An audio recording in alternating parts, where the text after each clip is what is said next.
Hello' বন্ধুসকল, আপোনালোক মই ইউটিউব চেনেল লেট মি লানমৰি স্বাগতম জনাইছোঁ। আজি আমি মহামাৰী কৰোণাৰ পৰা কি কি লাভ হ'ব পাৰে তাৰ বিষয়ে আলোচনা কৰিম। যিটো পজিটিভ দিশ হ'ব আপোনাৰ কৰোণা ভাইৰাছ শেষ হৈ যোৱাৰ পিছত বা বৰ্তমান কি তাৰ পৰা লাভ হ'ব পাৰে তাৰ বিষয়ে আলোচনা কৰিম। গতিকে আহক ভিডিঅ'টো আৰম্ভ কৰোঁ। কৰোণা ভাইৰাছৰ পৰা আপোনাৰ কিমান লোকচান হ'ব পাৰে আপোনালোকে গম পাইছে। গোটেই পৃথিৱী ধ্বংস কৰি পেলাইছে। বৰ্তমান 30 লাখতকৈ বেছি মানুহ ইনফেকশ্যন হৈছে ইয়াত। আপোনাৰ 2,10,000তকৈ বেছি মানুহ ইয়াত ঢুকাইছে। গতিকে গম পাইছে কিমান কি লোকচান হ'ব পাৰে। আনকি অহাকালি মোৰ ঘৰৰ সন্মুখতে 16 বহাগ ভঠেলি উৎসৱ হয়, ফাংচন হয়। প্ৰতি বছৰে যাওঁ, এনজয় কৰোঁ, কিন্তু এইবাৰ দেখিছে ঘৰৰ পৰাই ওলাব কাৰণে আৰু ফাংচন ক'ত। গতিকে আশা কৰোঁ আৰু ঘৰত থাকি চবে সুস্থ থাকক আৰু এইবিলাক ফাংচনটো নহয়েই এনেও। গতিকে ঘৰতে থাকক সকলোৱে, আপোনালোকৰ পৰিয়ালো যাতে সুস্থ থাকে তাৰে কামনা কৰিছোঁ। আপোনাৰ ইয়াৰে হৈছে যিটো মাস্ক পৰিধান কৰা, মাস্কটো জীৱনৰ বৰ্তমান অংগ হিচাপে পৰিণত হৈছে। এই মাস্কটো অকল কৰোণাৰ কাৰণে নহয়, যিকোনো বীজাণু ৰোধ কৰাৰ কাৰণে মাস্কখন প্ৰয়োজন। এজন মানুহৰ পৰা আন এজন মানুহলৈ যিটো বীজাণু সেইটো যাতে সংক্ৰমণ নহয় তাৰ কাৰণে মাস্কটো জৰুৰী। গতিকে কৰোণা আতংকৰ পিছতো সকলোৱে যাতে এই মাস্কখন পৰিধান কৰি থাকে।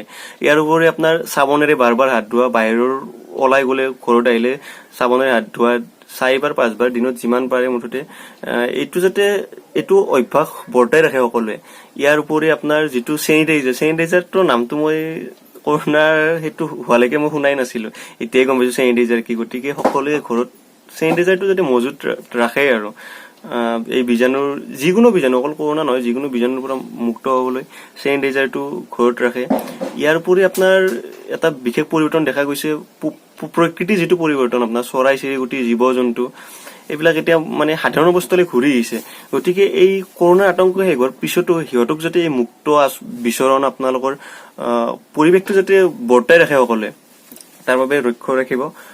আপোনাৰ ইয়াৰ উপৰি যিটো মেইন আপোনাৰ হৈছে ছ'চিয়েল ডিষ্টেন্সটো মানুহে মেইনটেনেন্স কৰা হৈছে। আপোনাৰ যিটো 1 metre, minimum 1 metre 2 metre distance সেইটো আপোনাৰ মেইনটেনেন্স কৰিছে। গতিকে এই ছ'চিয়েল ডিষ্টেন্সটোৱে আপোনাৰ যিকোনো বেমাৰৰ পৰা আপোনাৰ ভাল আৰু সংক্ৰমণ নহ'বলৈ। অকল কৰোণাই নহয়, চৰ্দি কাহ যিকোনো বেমাৰৰ পৰা এইটো ছ'চিয়েল ডিষ্টেন্সটো ভাল আৰু গতিকে এইটো আগলৈকে যাতে মেইনটেনেন্স কৰি থাকে।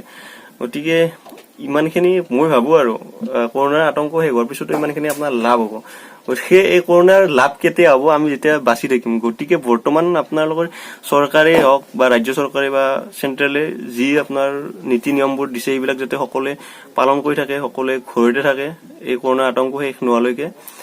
তাকেই আপোনালোকৰ ৰিকুৱেষ্ট কৰিছোঁ আৰু ভিডিঅ'টো বেছি দীঘলীয়া নকৰোঁ, ইমানতে শেষ কৰিম বুলি ভাবিছোঁ। আৰু আপোনালোকৰ এটা কথা জনাওঁ যে অসম চৰকাৰত যিটো আপোনালোকৰ আছাম আৰোগ্য নিধি সেইটোত আপোনালোকে ডনেট কৰিব পাৰে, যি পাৰে কম বেছি পৰিমাণে।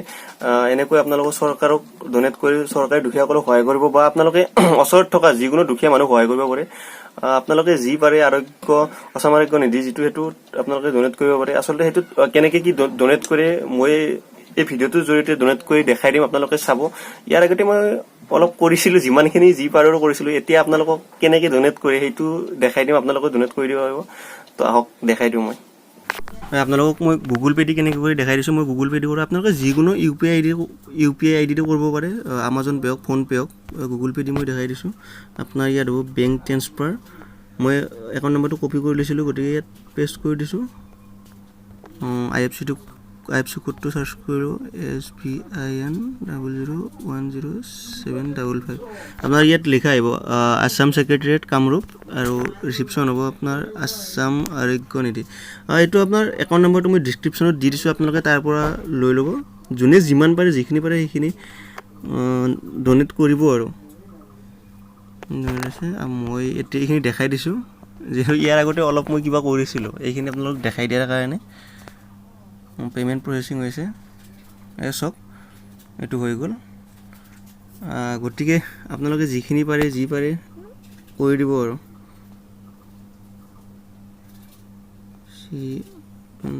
এইটো আপোনাৰ আছাম আৰোগ্য নিধি, এইখিনি এনেকৈ হৈ গ'ল। গতিকে আপোনালোকে যিমানখিনি পাৰে ডনেট কৰিব এইখিনি। গতিকে ভিডিঅ'টোত দেখা পালে কেনেকৈ ডনেট কৰে, আপোনালোকে যি পাৰে কম বেছি পৰিমাণে অলপ হ'লেও ডনেট কৰি দিব পাৰিলে, যাতে আমাৰ জনসাধাৰণৰে এইটো সহায় হয়। গতিকে এইখিনি আছিল আজি ভিডিঅ'টো কেনে লাগিল চাই কিনে ক'ব, আৰু ভাল লাগে যদি লাইক শ্বেয়াৰ কৰিব আৰু চেনেলটো যদি ছাবস্ক্ৰাইব কৰা নাই তেতিয়াহ'লে ছাবস্ক্ৰাইব কৰি দিব। ধন্যবাদ।